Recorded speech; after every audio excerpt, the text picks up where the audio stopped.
Bonjour, c'est Thibault Lambert et vous écoutez Code Source, le podcast d'actualité du Parisien. Notre-Dame de Bétharram est un établissement privé catholique situé dans un cadre magnifique en bordure de rivière à une trentaine de kilomètres de Pau dans les Pyrénées-Atlantiques. Pendant près de 2 siècles, cette institution, qui a désormais changé de nom, a accueilli des jeunes garçons, collégiens et lycéens. Elle était réputée pour ses bons résultats et sa discipline de fer. Cette année, au mois de février, 33 anciens élèves ont porté plainte pour dénoncer des violences physiques et sexuelles de la part d'enseignants et de surveillants lorsqu'ils étaient adolescents. La justice avait déjà été saisie pour des faits similaires à la fin des années 90. Cet épisode de Code Source est raconté par Timothée Boutry, journaliste au service police-justice du Parisien qui a enquêté sur cette affaire.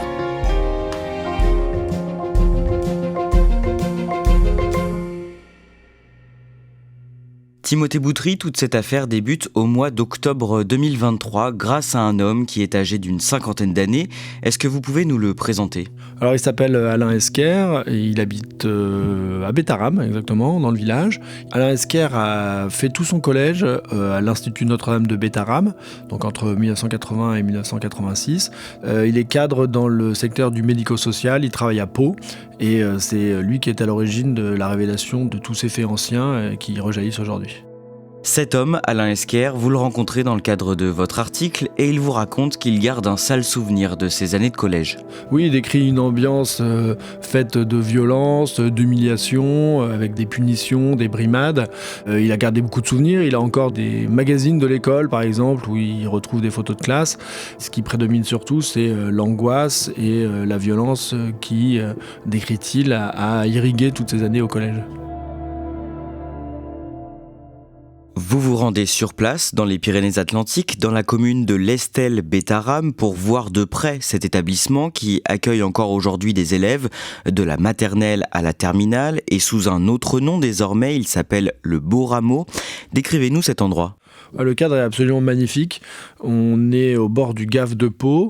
On est au pied des Pyrénées, en fait. Il y a les sommets enneigés qui surplombent au loin. Et il y a un vieux pont qui passe au-dessus du Gave. Et il y a cet ensemble qui est lové contre le cours du Gave. Alors, c'est un très grand bâtiment, un peu austère, blanc, avec des volets verts. Et il y a un peu plus haut une cour qui, elle, par contre, est un peu abandonnée. Il y a des herbes folles. Et même encore plus haut, il y a l'ancien bâtiment du lycée qui lui est totalement abandonné, délabré, et c'est vrai que le lycée maintenant est dans une autre commune. Mais donc il y a à la fois ce mélange de ce grand bâtiment un peu austère mais assez joli et à côté une impression un peu de délabrement, quoi. À l'automne dernier, Alain Esquer découvre qu'un surveillant qu'il a connu lorsqu'il était au collège à Bétharram et qui se montrait violent travaille toujours au sein de cet établissement. Pour lui, c'est un déclic en fait, et il se dit bon, c'est pas possible, il faut qu'on sache ce qui s'est passé au sein de cet établissement. Donc, il crée un groupe Facebook, les anciens de Bétharram victimes de l'institution, c'est comme ça qu'il appelle, et il va être assez surpris de voir que beaucoup de gens vont se connecter, d'anciens élèves vont eux aussi raconter des violences, des brimades, et à sa grande surprise, vont aussi révéler des agressions de nature sexuelle. Là, il dit, moi je m'attendais pas du tout à ce que ça prenne cette tournure-là. Il dit ça devenait trop important, trop grave, et donc c'est pour ça qu'il va saisir la justice. Il est le seul à porter plainte ? En fait, il collecte des signalements qu'on peut assimiler à des plaintes. Donc, il y a 33 signalements qui font office de plainte. Et à partir de là, le 1er février, le procureur de la République de Pau décide d'ouvrir une enquête préliminaire pour investiguer sur ces dénonciations de violences et d'agressions sexuelles, mais également de viols. Timothée Boutry, vous avez rencontré ou échangé par téléphone avec 6 de ces plaignants, des hommes qui ont aujourd'hui la quarantaine ou la cinquantaine et qui sont encore marqués par ce qu'ils ont vécu dans l'institution. Tous sont encore un peu traumatisés et notamment plusieurs d'anciens internes expliquent qu'ils ont une angoisse du dimanche soir en fait, parce que le dimanche c'était le moment où ils devaient préparer leur sac et reprendre le bus pour rejoindre l'internat et rejoindre Bétharram. Un autre qui s'appelle Alexandre m'explique que en fait même quand il part en vacances dans un endroit paradisiaque, quand il boucle sa valise, il a un stress en fait et qu'il préfère les retours au départ. Donc en fait en expliquant ce qu'ils ont vécu et en voyant qu'ils sont pas seuls, ça leur permet de comprendre un peu leur vie actuelle. Timothée Boutry, revenons ensemble plusieurs décennies en arrière, dans les années 90, 80 et même 70. Que représente Notre-Dame de Bétharram dans la région et quels élèves sont envoyés là-bas ? C'est un établissement qui est réputé dans tout le sud-ouest, qui est connu pour avoir des bons résultats, mais connu pour être un établissement à la dure, puisqu'il y a ce vieil adage, si t'es pas sage, tu iras à Bétharram. Donc il y a à la fois des enfants difficiles, mais aussi les enfants de la bourgeoisie, et que des garçons. Hein. Et avec cette idée, c'est à la dure, mais au moins ça forme des hommes et ça a des résultats scolaires. Les anciens élèves vous racontent qu'à cette période, en classe, à la moindre faute, les professeurs peuvent avoir la main lourde. L'un des témoins, que nous appellerons Simon pour conserver son anonymat, se souvient en particulier d'un professeur de mathématiques très violent. Oui, lui, il explique que cet homme-là, quand il y avait une note en dessous de la moyenne, par point en dessous de la moyenne, il agrippait l'élève, il le tenait par les cheveux et puis il donnait ce qu'il appelle des cocos, c'est-à-dire des gros coups sur le crâne. Il dit que c'était vraiment quelque chose très douloureux, il fallait quelques minutes pour s'en remettre. La nuit, les élèves qui sont pensionnaires sont soumis à un règlement qui est très strict. Ils décrivent des dortoirs de 50 avec une discipline extrêmement sévère où il fallait pas faire de bruit. Certains élèves racontent qu'ils sont extraits de l'internat parce qu'il y a du bruit, ils sont mis dans le couloir et ils attendent que le surveillant général vienne et leur donne de grosses claques. Ils parlent de violences assez importantes. Ils racontent la terreur, l'angoisse de cette attente. Certains racontent qu'ils se font pipi dessus en attendant et qu'après, une fois que la dérouillée est arrivée, ils vont retourner sans bruit dans leur lit, que les autres disent bon alors comment ça va, qu'est-ce qui s'est passé, enfin il y a vraiment une description d'ambiance où la violence est partout et la peur aussi règne au sein de l'internat. Parfois, en guise de punition, les élèves sont envoyés au perron et ils en reviennent éprouvés. Qu'est-ce que c'est le perron ? Le perron, c'est un lieu qui est au bord du Gave. C'est une espèce de piquet, mais dehors, où on peut passer beaucoup de temps. On peut être en pyjama, il peut faire froid, et on est au vu au-dessus des autres. Donc il y a l'idée d'un peu d'humiliation, puisqu'on va être vu des autres, donc on sait qu'on est puni.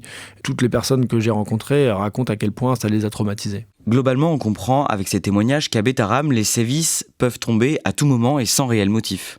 En fait, il y a cette idée de violence permanente, les enseignants, les surveillants, et cette idée qu'on peut en prendre une pour n'importe quoi. Par exemple, un casier en bois, on fait tomber le dessus du casier, ça fait du bruit et paf, on en prend une, quoi. Donc voilà, c'est ça revient vraiment tout le temps, cette idée qu'à tout moment, c'est possible de prendre une claque. Timothée Boutry, un homme, un ancien enseignant qui a été professeur pendant plus de 30 ans à Bétharram et que vous avez contacté, réfute ou minimise la plupart de ces accusations. Qu'est-ce qu'il vous dit ?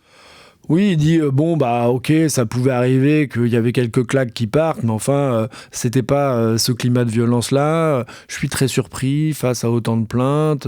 Voilà, en pro, c'était une époque, c'était comme ça, c'était pas le seul établissement de cette nature. Mais alors après, il m'a envoyé un SMS le lendemain en me disant non mais quand même, posez la question à vos témoins, pourquoi ils ont été punis, pourquoi ils allaient sur le perron, c'est que vraiment ils avaient fait des choses graves, donc en gros ça se justifiait. Et puis il a cette expression un peu de provoque, enfin je vois pas autrement, il dit ils peuvent nous remercier parce que au moins ils respiraient le bon air pur des Pyrénées au lieu de rester dans une salle viciée quand ils allaient sur le perron, quoi. Donc c'est quand même extrêmement particulier, quoi. Voilà, c'est un homme qui a plus de 80 ans. Quelle est la part des choses ? Est-ce que c'est une question d'époque, mais en même temps on parle quand même de faits absolument intolérables et de violences physiques gravissimes. Donc c'est compliqué de plaider aussi l'époque face à ce qui s'est passé.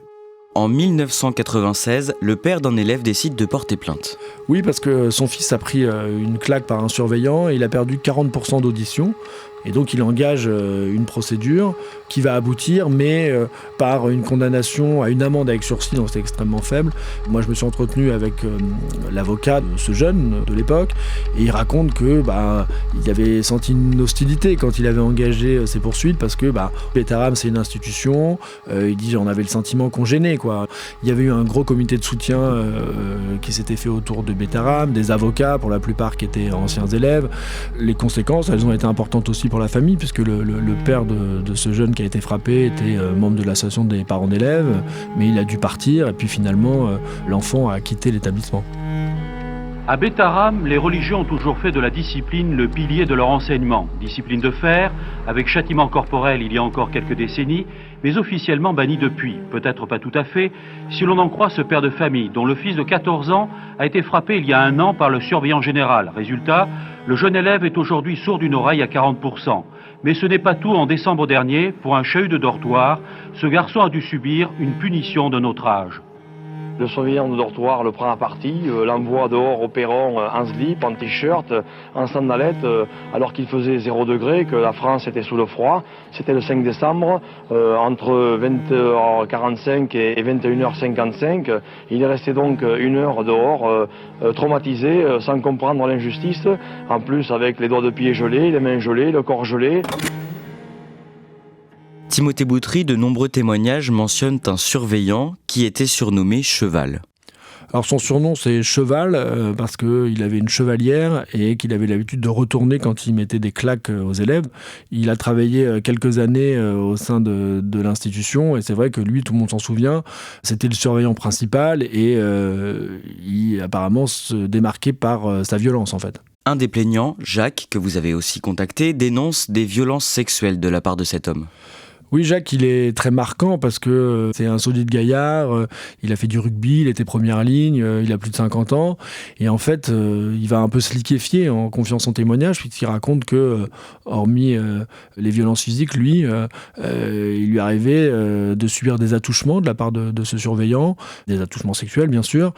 Et qu'à l'époque, il ne savait pas en parler, il n'a pas su quoi dire, et que tout ça est en train de remonter. Il raconte aussi les conséquences que ça a eu dans sa vie, des idées noires, suicidaires, des relations sentimentales chaotiques, il s'est mis à boire. On a vraiment le témoignage de quelqu'un dont la vie a été vraiment fracassée par ce qu'il a vécu enfant, et qui reprend le dessus, décide de témoigner, et décide lui aussi de saisir la justice. Et lui, il décrit des faits évidemment bien plus graves.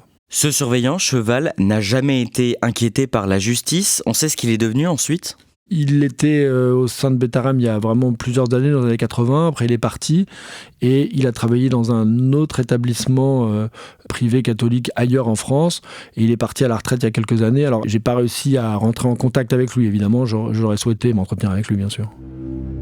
En 1998, 2 ans après la plainte déposée par le père de famille dont on a parlé plus tôt, l'institution se retrouve au cœur d'un scandale sexuel. Oui, parce que là, on parle d'accusations de viol qui visent le père Caricart, qui était l'ancien directeur de l'établissement. Ça vise des faits qui auraient été commis en 1988, donc 10 ans plus tôt. C'est un ancien élève qui est arrêté pour exhibition sexuelle. Et dans le cadre de cette procédure, il va révéler, il y a 10 ans, j'ai été violé par le père Caricart. Donc là, ce témoignage évidemment remonte. Il y a une enquête préliminaire et à l'issue de cette enquête, une information judiciaire qui est ouverte, un juge d'instruction qui est saisi et qui va mettre en examen le père Caricart pour viol et l'incarcérer. Donc là, à l'époque, évidemment, on en parle beaucoup. C'est une grosse affaire. On a quand même un ecclésiastique mis en examen pour viol qui a dirigé une institution scolaire. Donc évidemment, cette affaire-là, elle fait beaucoup de bruit. Pour les terminales du lycée de Bétaram, l'annonce de l'incarcération de leur ancien directeur a été une totale surprise. Leur souvenir du père Pierre Caricart, parti en 93, était plutôt bon. Mais ici, derrière les murs de ce collège, réputé à la fois pour ses taux de réussite aux examens et son régime disciplinaire, les rumeurs vont bon train. Pour d'autres personnes, hors micro, la mise en examen pour viol et agression sexuelle sur mineurs de moins de 15 ans n'est pas un scoop. Vous avez pu parler avec le magistrat chargé d'instruire ce dossier à cette époque, le juge Mirande, et il vous raconte qu'il subit à ce moment-là ce qui ressemble à des pressions en quelque sorte.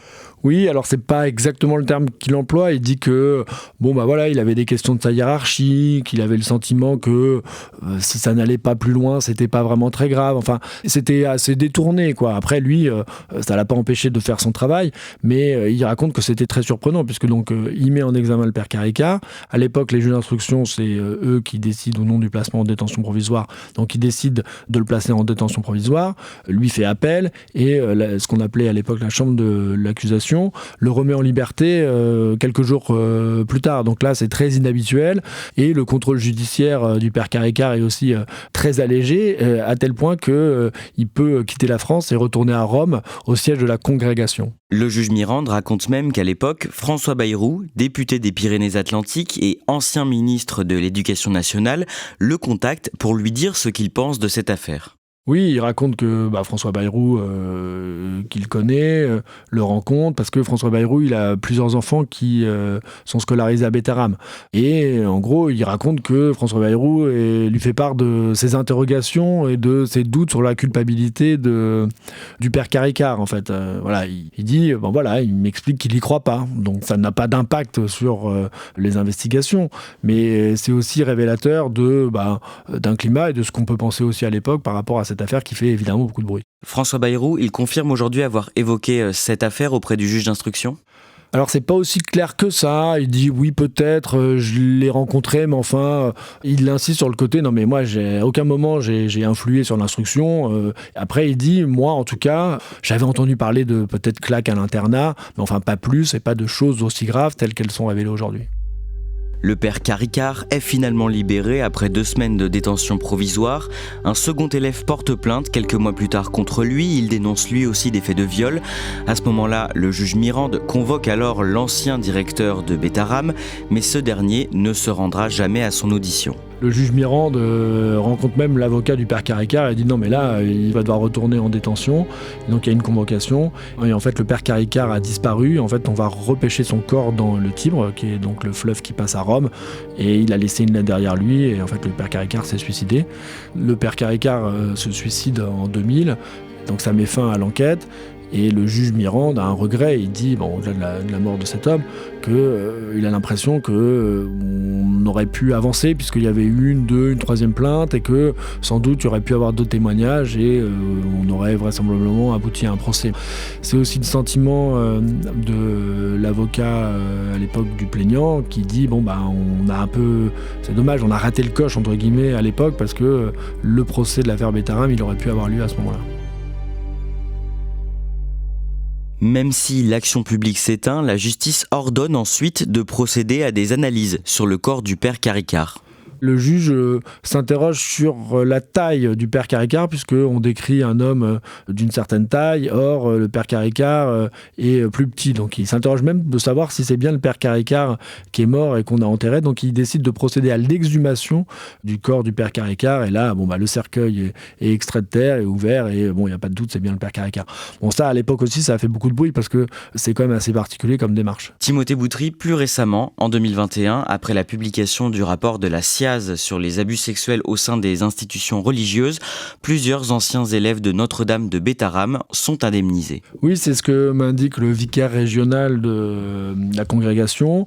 Il y a une commission qui s'appelle la commission reconnaissance et réparation qui a été mise en place dans la foulée de la SIAZ et ça concerne certains anciens élèves de l'établissement. Donc il y a l'existence d'un passé avec des faits de nature sexuelle. En fait, il est aussi établi et reconnu même par la congrégation qui dit c'est passé des choses intolérables et ça a donné lieu à réparation.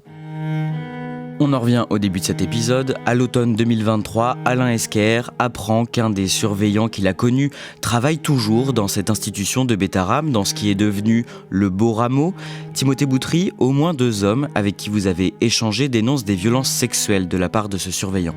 Simon parle même d'un prédateur, c'est le terme qu'il emploie, et il raconte un viol qui serait produit dans un cadre privé, puisque ce surveillant s'était rapproché de sa famille, et il y avait un voyage chez sa tante où il était venu, et que c'est là que se serait produit ce viol. Laurent, lui, il raconte que ça se serait passé lors d'un voyage scolaire au Maroc. Il décrit aussi des faits de viol, et c'est vrai que ce surveillant, il est visé par pas mal de témoignages pour des violences physiques, et donc aussi pour des violences sexuelles. Alors malheureusement, j'ai pas pu le rencontrer, j'ai essayé mais j'ai pas réussi à savoir où il se trouvait parce que évidemment ça aurait été très intéressant de connaître son point de vue par rapport aux très lourdes accusations dont il fait l'objet. Le 14 février, cet homme est finalement écarté par la direction du beau rameau. Oui, c'est ce qu'indique le directeur. Finalement, il a décidé de l'écarter, alors par précaution, mais on a le sentiment que c'est quand même un peu sous la pression aussi, puisque Alain Esquer, un autre ancien élève, est allé le voir, le directeur. Il y a aussi la multiplication des plaintes, des articles de presse, puisque la République des Pyrénées, France Bleu, il y a eu beaucoup d'articles au moment de ces dépôts de plaintes, donc ça fait beaucoup de bruit dans la région, cette affaire, depuis l'automne. Donc la direction s'est séparée de ce surveillant pour l'instant. On parlait d'Alain Esquer qui est à l'origine de toutes ces dénonciations. Quel est son état d'esprit aujourd'hui ? Alain Esquer, il est satisfait de voir qu'il y a eu une enquête qui a été ouverte. Là, il dit qu'il ne s'y attendait pas. Il est effaré aussi par l'accumulation des témoignages, par leur gravité. Après, on verra ce que ça va donner sur le plan judiciaire, mais il dit, moi, j'aimerais aussi que même eux reconnaissent qu'ils ont fait des erreurs, ils se sont trompés. Il y a beaucoup d'élèves qui disent ça, qui savent leur dossier prescrit, et donc c'est pas forcément une condamnation qu'ils attendent, mais c'est au moins la reconnaissance que ce qui s'est passé n'était pas normal et qu'ils n'auraient pas dû être traités de la sorte. Timothée Boutry, à ce stade, où en est l'enquête sur Notre-Dame de Bétharram et est-ce que, à votre connaissance, d'autres personnes ont prévu de porter plainte ? Les gendarmes sont en train en ce moment de procéder à l'audition de tous les plaignants. Il y a évidemment la question de la prescription qui se pose, mais pour l'instant, l'enquête, elle part et la question de la prescription, on verra ça dans un second temps, explique le parquet. Et puis Alain Esquer continue à recevoir des témoignages. Là, pour l'instant, il y a 33 plaintes et il envisage d'en déposer au moins autant. Évidemment, on ne peut pas du tout dire sur quoi ça va déboucher parce que c'est très ancien. Mais Alain Esquer, lui, il dit moi, je pense qu'il y aura peut-être des témoignages sur des faits plus récents. Pour l'instant, c'est pas encore le cas. On est sur les années 90. Mais bon, il y a un grand mouvement de libération de la parole qui est en cours et on ne sait pas trop où ça va s'arrêter.